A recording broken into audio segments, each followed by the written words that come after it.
It's the greatest aviation mystery of all time. Malaysian 370, contact Ho Chi Minh 120.9. How can a Boeing 777 with 239 people on board simply vanish without a trace? The answer lies somewhere at the bottom of the Indian Ocean. Imagine if we could empty the oceans, letting the water drain away to reveal the secrets of the seafloor. Now, we can. Using the latest underwater scanning technology, piercing the deep oceans, and turning accurate data into 3D images. With unique access to the official investigation, key mysteries of Malaysia Airlines 370. What lessons lie amid the wrecks of previous air disasters? Can Cold War technology extract vital clues from the deep ocean?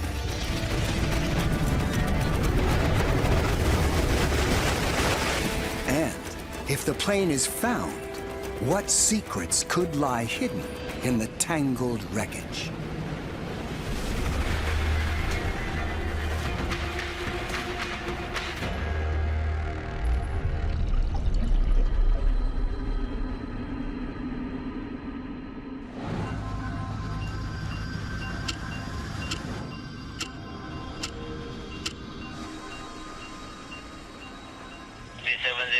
To right of takeoff.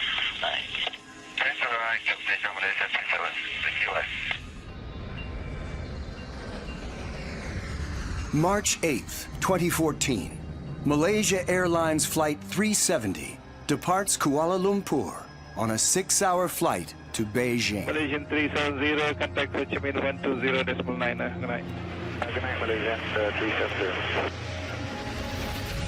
As the Boeing 777 enters Vietnamese airspace, it suddenly drops off air traffic control radar.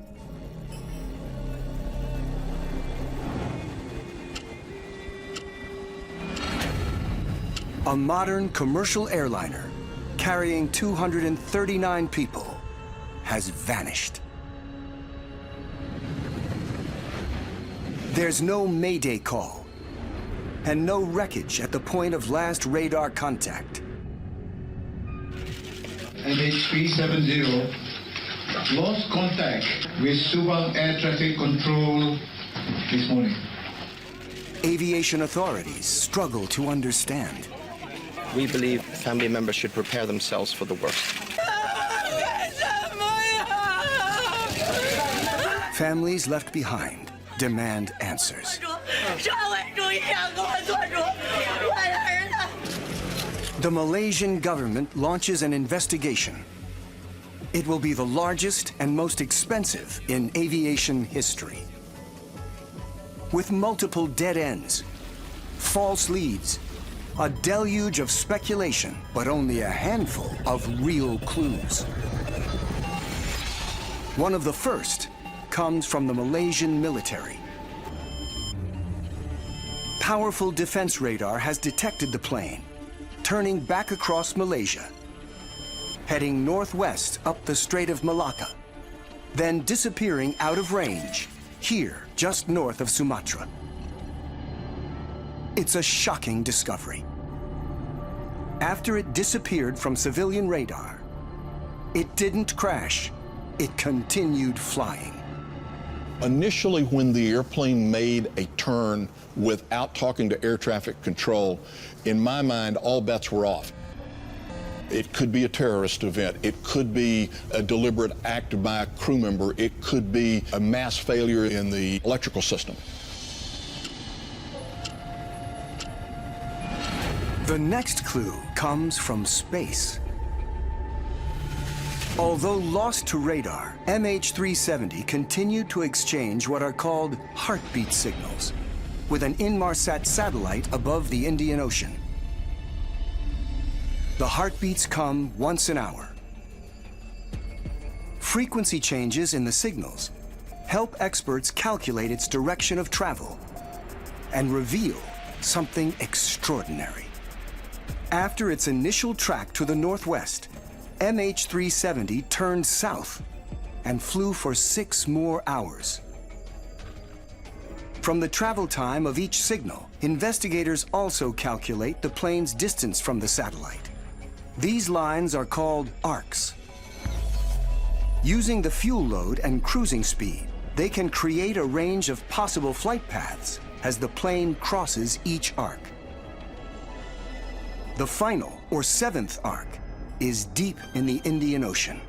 There are no more heartbeat signals beyond this point. The data was extraordinary in as much as you're trying to establish an aircraft's position based on information that was never intended for that purpose. It's the biggest breakthrough so far, instantly shifting the search 3,000 miles south of the last military radar contact, taking it into the jurisdiction of the Australian government and accident investigator Peter Foley.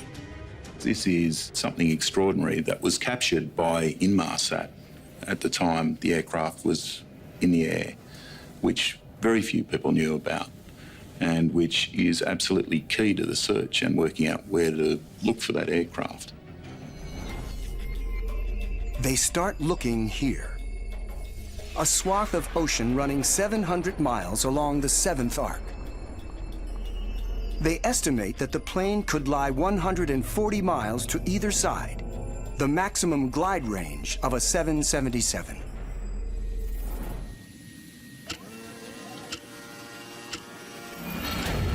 The 7th arc is over 1,500 miles from the nearest land. It will take 2 days for Australian search vessels to get there. 2 powerful storms have swept through since MH370 disappeared, making the job of spotting debris even harder. 22 aircraft and 19 surface vessels look for wreckage, and possibly even survivors. When an aircraft enters the ocean with energy, you expect to see a potential oil slick. You expect to see all sorts of objects actually which are released from the aircraft as debris.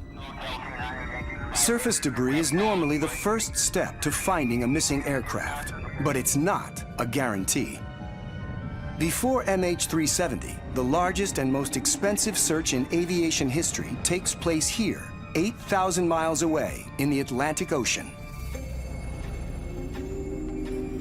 Hunting for the wreck of Air France Flight 447.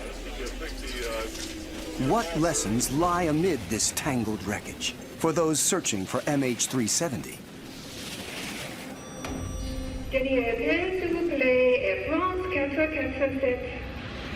On June 1st, 2009, Air France 447 leaves Rio de Janeiro, Brazil, carrying 216 passengers and 12 crew to Paris.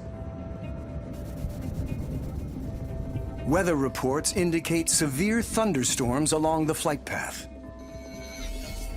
3 hours and 45 minutes into the flight, as the plane nears the equator, its onboard computers send a burst of emergency warnings, then falls silent.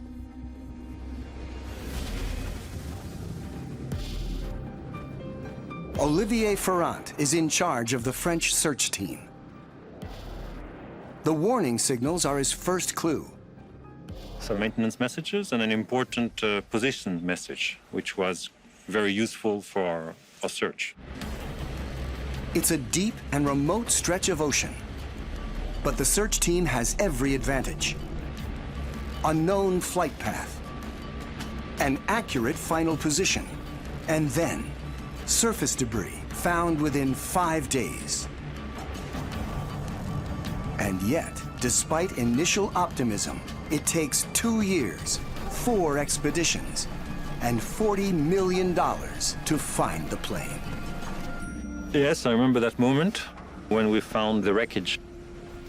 I was very careful because we've had false alerts before, and then it turned out to be geology or not what we're looking for. Why does it take so long? Using the data meticulously collected by the search team, combined with the latest visualization technology, it's possible to drain the Atlantic Ocean, revealing the hostile world that faces every deepwater search effort.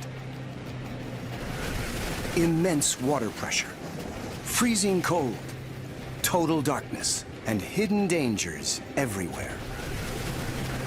Finally, at 12,800 feet, the shattered remains of Air France 447.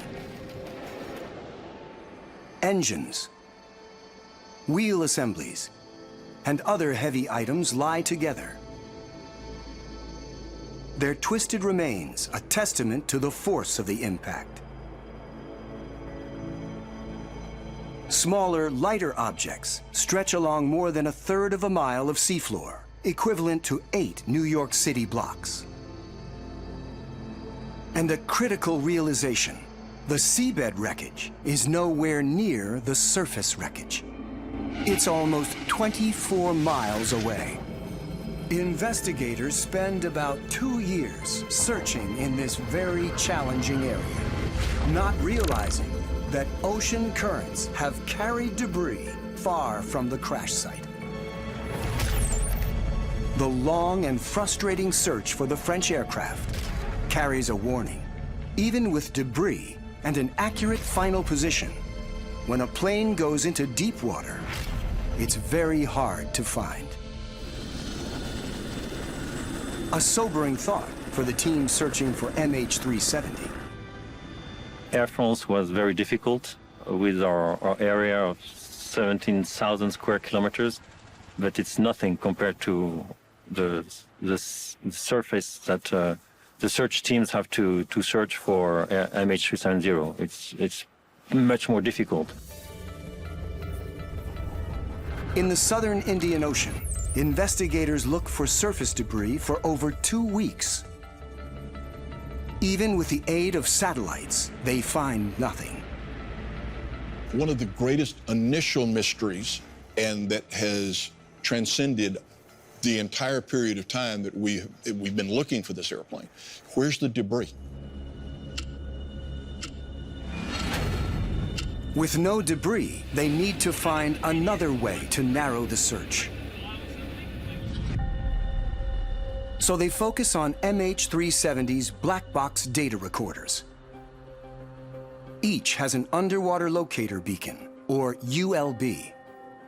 In water, they emit an electronic ping with a range of just over a mile. Find the beacons, and you find the plane. But time is running out. Battery life on the ULBs is only 30 days.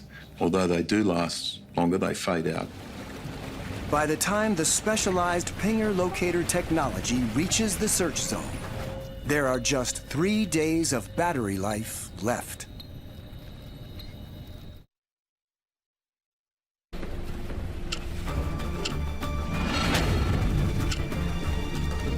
Steer 319. Steer 319. Investigators have only a few days to locate MH370's black boxes before their locator batteries run out. Faced with a vast search zone, they decide to focus on commonly used air routes. It was thought that if the aircraft had been in distress and was trying to complete a flight, for example, to Perth, there were some recognised air routes. Australian Navy vessel Ocean Shield steams to the point where the air route to Perth intersects the 7th arc.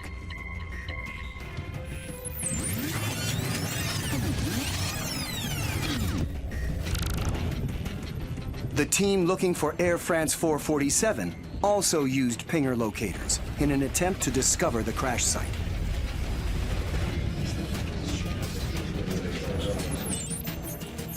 They begin listening for signals within days of the plane's disappearance. In most cases, the pinger locator work, and that was our assumption before Air France 447. Ships scour the search area for 40 days, but hear nothing.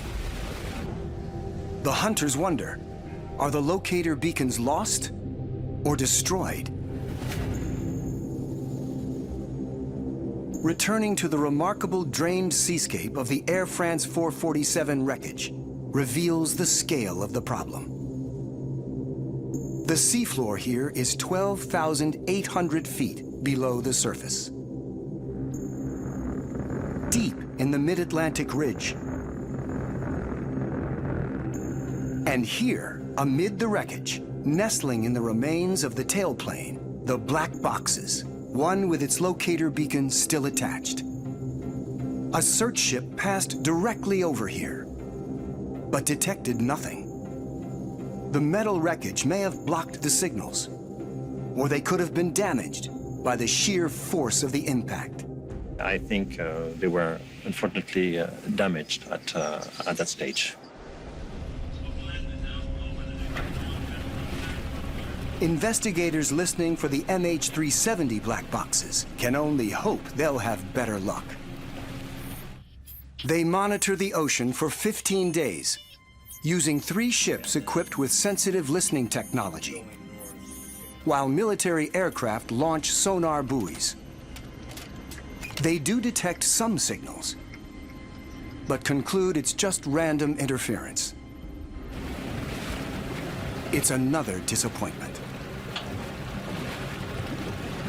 But at this low point, there's a dramatic new lead.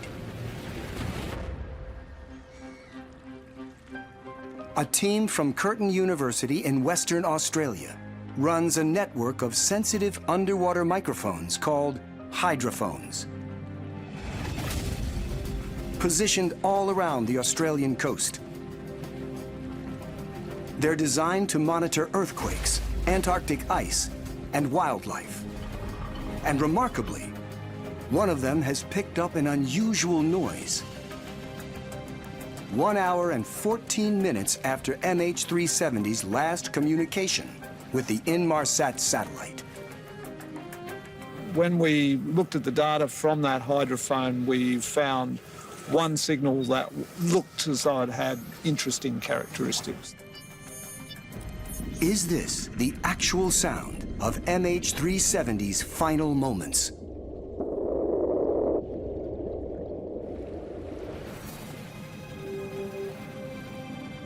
Alec Duncan's team looks for other audio recordings so they can calculate a geographical fix.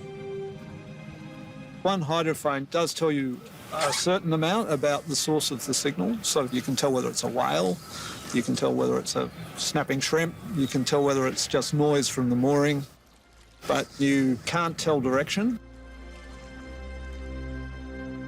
Fortunately, other agencies are listening too.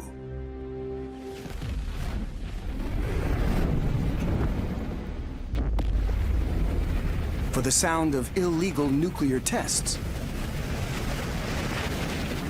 with technology that can accurately pinpoint the source. Just off the coast of Cape Leeuwin in Western Australia, the Comprehensive Nuclear Test Ban Treaty Organization runs a listening post, specifically designed to detect and locate illegal nuclear tests. The station has 3 hydrophones set 1¼ miles apart. They can determine the direction of a sound to within ½ a degree and calculate the distance to the source over thousands of miles. And astonishingly, this network has detected the exact noise heard by the team from Curtin University.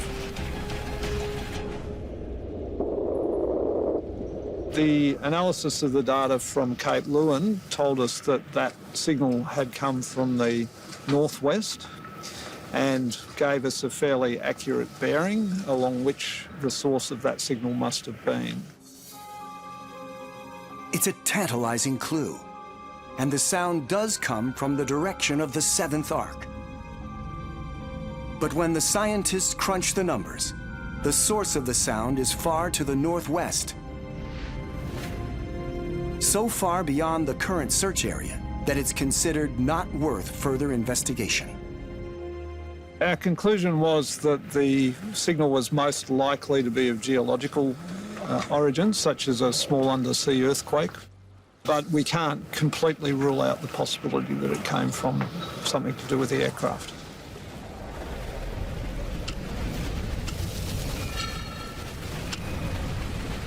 Faced with a new disappointment, the search team moves to a different approach, searching the seafloor itself, using towed sleds carrying sonar scanners.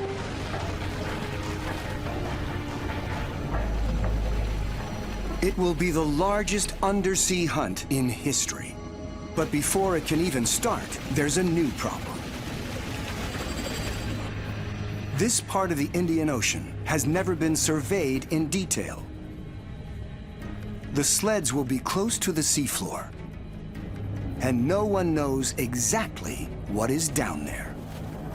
We knew we'd be operating vehicles very close to the sea floor, which necessitated knowledge of what was down there, and so that we could avoid collisions with terrain. The MH370 team needs a simple way to create a snapshot of the seafloor across the vast search area. They find help in an unexpected place.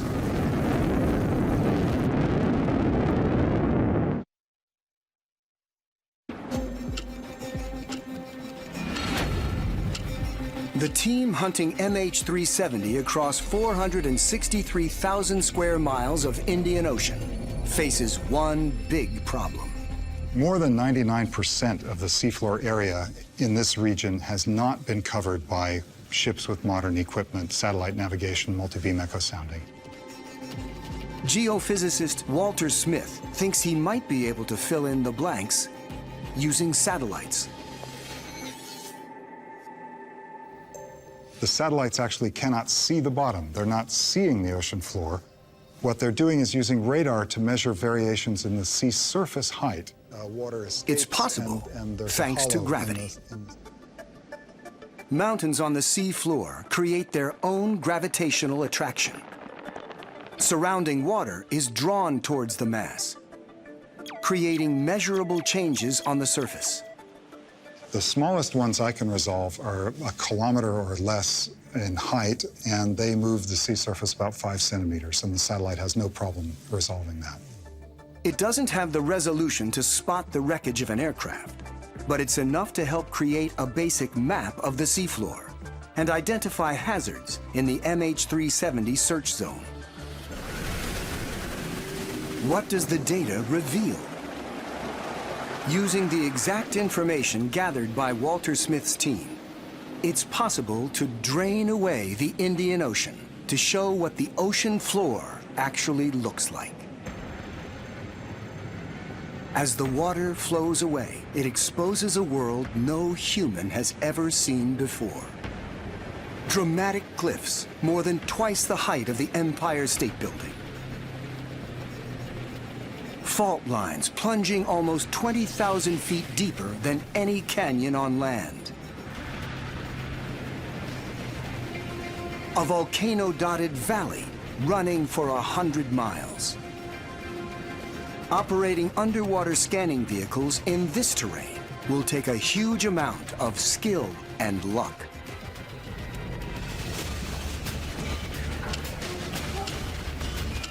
Armed with their new map of the seafloor, the search team deploys the latest in subsea technology. Traveling deep underwater, these towed sleds begin to scan the seafloor. And they will be guided by a game-changing new clue. It comes from further detailed analysis of the final Inmarsat signal from MH370. Engineers crunch the numbers and discover something shocking. In its final moments, the plane descends rapidly, almost certainly because after 7.5 hours in the air, it's run out of fuel. Boeing engineers then simulate what happens when a 777 exhausts its fuel, making it possible for the first time to recreate the likely final minutes of MH370's mysterious flight. The right engine flames out first. The autopilot compensates for the imbalance with a hard left turn.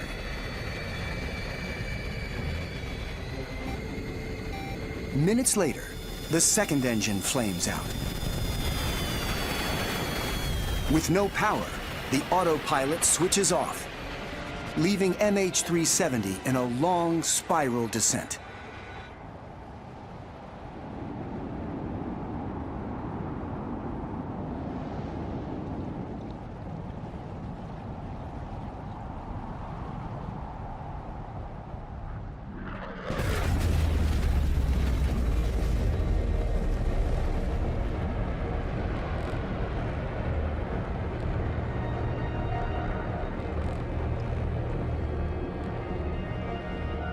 In every Boeing simulation, the crash site lies within 29 miles of the 7th arc. These dramatic new insights immediately reduce the size of the search area from 463,000 square miles to just 23,000. But that's still 3.5 times the size of the search area for Air France 447. This is a massive search area. It's magnitudes larger than any previous search I've ever worked on. Deep sea salvage expert Andy Sherrill analyzes all the data that's been gathered underwater. Oddly enough, when I first heard about MH370's disappearance, my wife was in labor with our first child. The news came on about the disappearance of the flight, and my wife looked at me and she said, "Now that's a job you're not going to get involved with." Andy has been involved ever since. Using his knowledge from 6 previous investigations, including a search for Amelia Earhart's Lockheed Electra.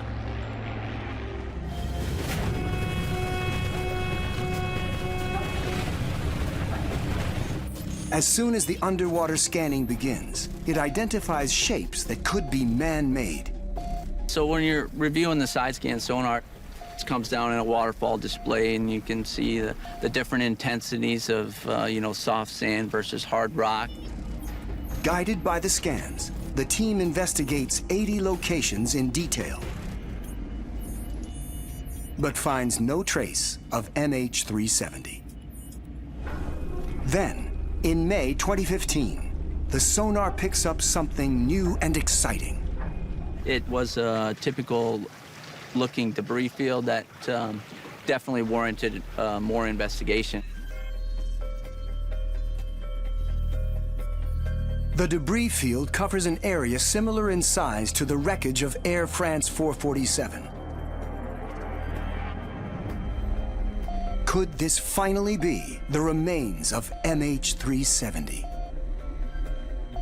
Sonar paints a very good picture of the seafloor and what you've got there, but it's not perfect. It's not good enough to say with certainty that a certain item might be an aircraft debris field. You actually have to investigate with visual means. They launch an autonomous underwater vehicle armed with state-of-the-art sensors to take a closer look. Using the actual data it recorded that day, it's now possible to drain away the water from over the site, revealing the most hopeful discovery so far in the hunt for MH370. At one end, a pile of chains. Then a 23-foot-long metal box, rusted machinery, and finally, 3 metal anchors. They've found a shipwreck. Its wooden hull long rotted away. The site strewn with coal, probably cargo, on its final voyage.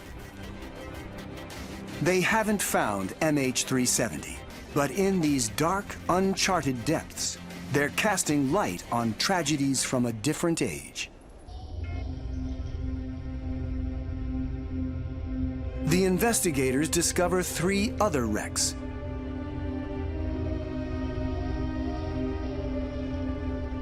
Including this iron-hulled sailing ship, upright on the seabed.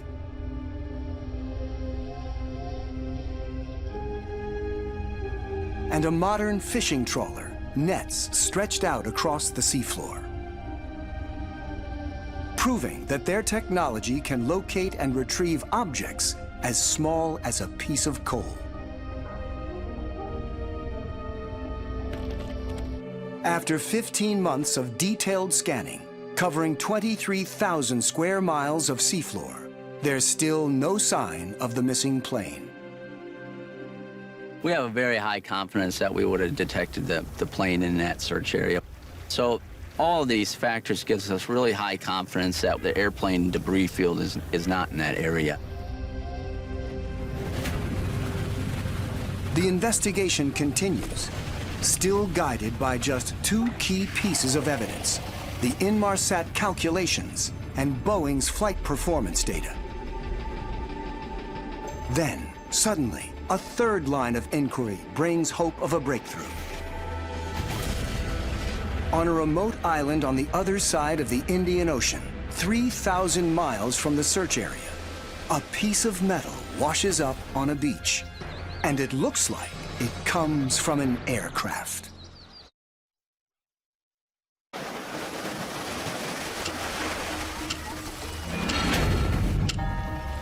In July 2015, a council worker on Reunion Island, a French territory in the Indian Ocean, stumbles upon an unusual object on a beach.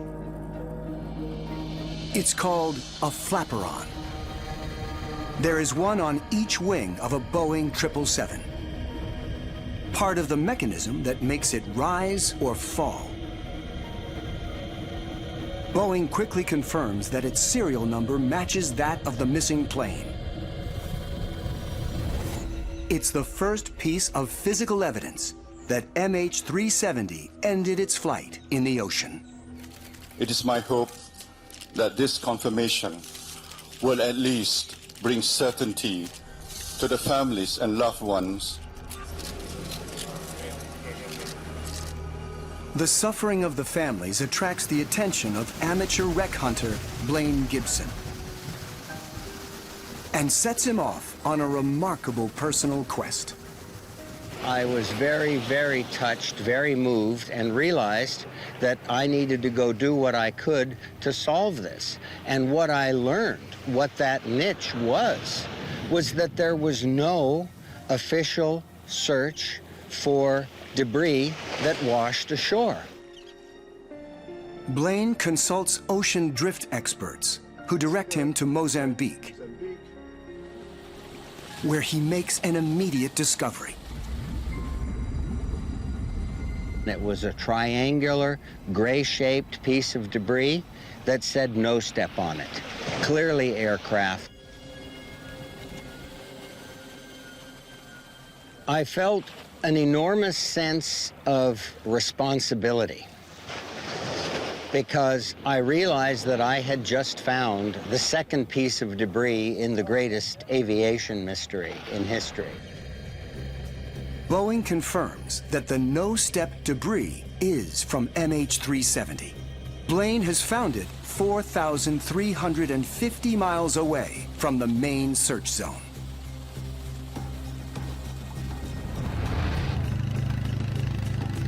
Still acting alone, he continues to search. We just found on Riake Beach this piece of debris. We have not picked it up yet. Almost 30 pieces of debris thought to come from MH370 are recovered, all on the western side of the Indian Ocean. Blaine Gibson finds 15 of them. One piece stands out from the rest. The most significant to me, and also to the investigation, was the case around the TV screen on the back of the seat in front of you. This is the one that brought tears to my eyes. This is perhaps the last thing that somebody saw. This is what anyone who flies on a plane would recognize. Debris like this from inside the passenger cabin confirms that MH370 hit the water hard. Some of the items indicates that there was quite a a large amount of energy at the time the aircraft entered the water. Another piece of debris helps resolve a key question. Investigators already believe the plane ran out of fuel, but as it fell towards the ocean, was someone trying to save it with a controlled ditch. This section of main flap was found in Tanzania, Pemba Island, in 2016, and when imagery was passed to us, we realised it was pretty significant. The flap extends on an internal support track. Investigators discover that the track has left impact marks inside the flap. That can only happen if it's in a retracted position. Strong evidence that the plane was in its normal cruising state as it fell towards the sea. It's been the subject of a lot of debate. The hard physical evidence and our analysis showed that it wasn't a controlled ditch, or there wasn't active control from the cockpit extending the flaps at the time that the flaps separated from the aircraft. The flap supports the theory that the plane ran out of fuel and suggests that no one at that point was trying to ditch or save it.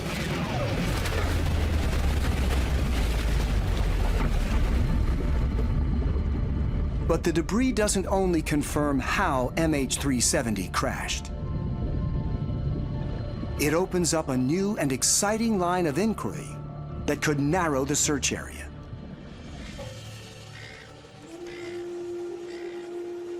I think it's enormously important to find the plane, because while planes crash routinely, they don't just disappear, and I think this terrifies people. Oceanographer David Griffin believes that the very first piece of debris recovered, the flaperon on Reunion Island, may be the key. Be a good spot, I reckon. Wind's probably a bit stronger, I guess. Yep. This is a Boeing 777 flaperon off another aircraft, not MH370. We'll use this end to sink it again, all right? Yep. David Griffin is trying to recreate the journey of the flaperon across the ocean in the hope that this will pinpoint the crash site.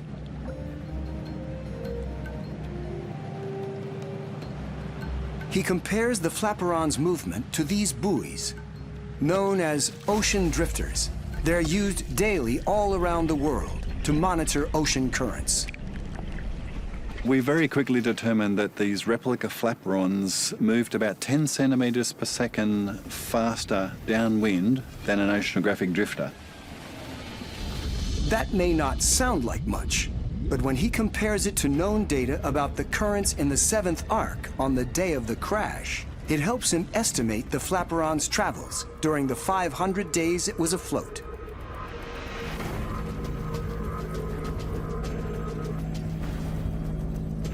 It's an extraordinary discovery. To narrow the search zone even further, David Griffin investigates another strange feature of the debris.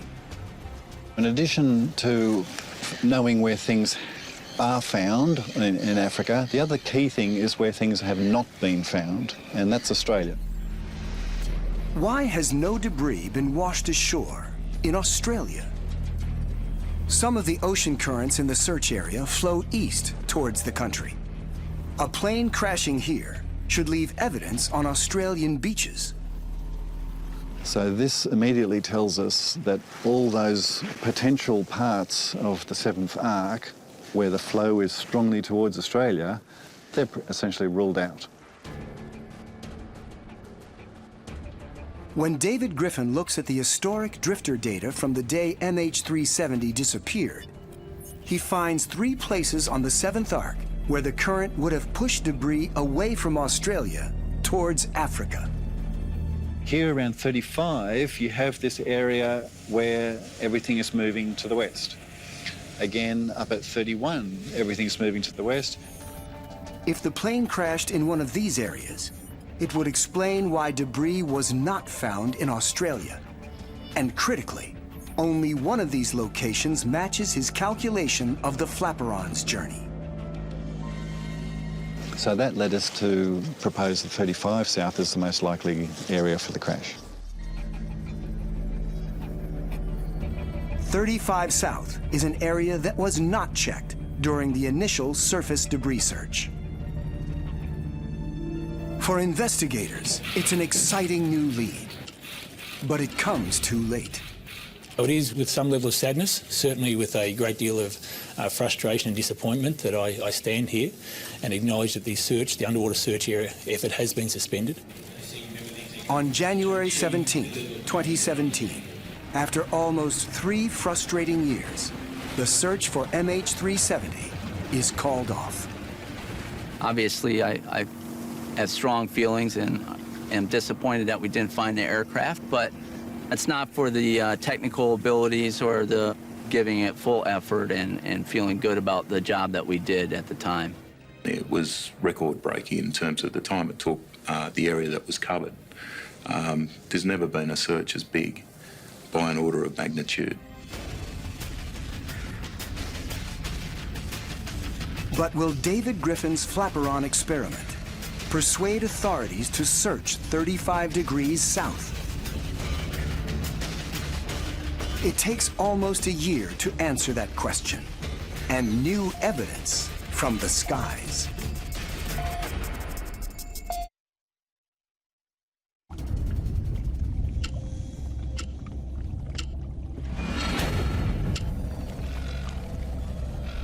Oceanographer David Griffin has a new theory. He thinks MH370 is in an area called 35 South. And in 2017, he finds more evidence pointing to the same place. I remember the day when I first saw those images in high resolution, and I thought, oh my God, this really helps. 15 days after MH370 disappeared, a French military satellite captured images of possible man-made debris in the vicinity of 35 South. At that time, the location wasn't considered a high-priority area. But 4 years later, it's a different story. I thought that this is really exciting. This could be used to restart the search. A new year brings new hope. In January 2018, salvage company Ocean Infinity sets out on a brand new privately funded mission. The 7th Ark is still the focus, but they expand the width of the previous search zone and move towards the new area identified by David Griffin. Once again, Andy Sherrill is on board. And this time, he has 8 autonomous underwater vehicles, or AUVs. One deep tow vessel would do a swing of about 30 days on site. And over those 30 days on site, they'd cover about 3,500 square kilometers. Using 8 AUVs simultaneously, we can cover that in about 3 to 4 days. It's a high-stakes gamble. If they find nothing, they don't get paid.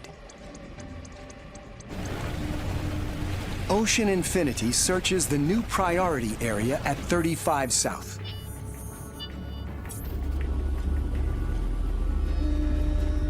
In 5 months, they cover an area almost equal in size to the original seafloor search.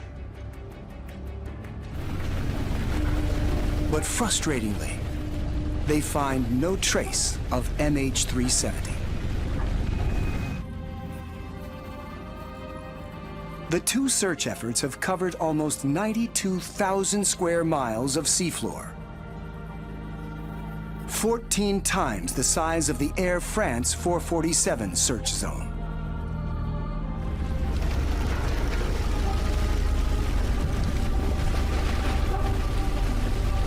In May 2018, the Malaysian government announces that it will not support any new searches. We cannot keep on searching for this 370 for forever. Is the wreckage of MH370 waiting to be discovered in the 386,000 square miles of 7th Ark search zone that remains unexplored? Do clues to the mystery lie a few feet outside the circle of light and knowledge already cast by the search teams? Only time, money, and the continued desire for answers separate us from the moment of discovery. But the knowledge, hard-won over 2 search efforts and 4 years, will be invaluable for any future hunt. Using the extraordinary data gathered by hundreds of investigators, we can drain the area around the 7th arc to reveal what MH370 might look like when it's found. The debris will stretch out over thousands of yards. The engines will be in one piece, the fuselage in thousands. The nearby black boxes will reveal if anyone was in the cockpit at the end. Emergency oxygen cylinders may show if the plane depressurized in flight, whether intentionally or the result of an accident. And personal electronic devices could reveal the experiences and fate of individual passengers and crew. It will be a profound moment, one that Andy Sherrill has experienced before. It's a really surreal, kind of somber moment because you realize all of a sudden that you found this grave site, this place where all these people perished. It's sad, but it's also a bit of a relief because you know that from that point forward, some answers are going to come back. I think you have to remain optimistic, and if you don't search, you don't find. So hopefully at the end, they will find it.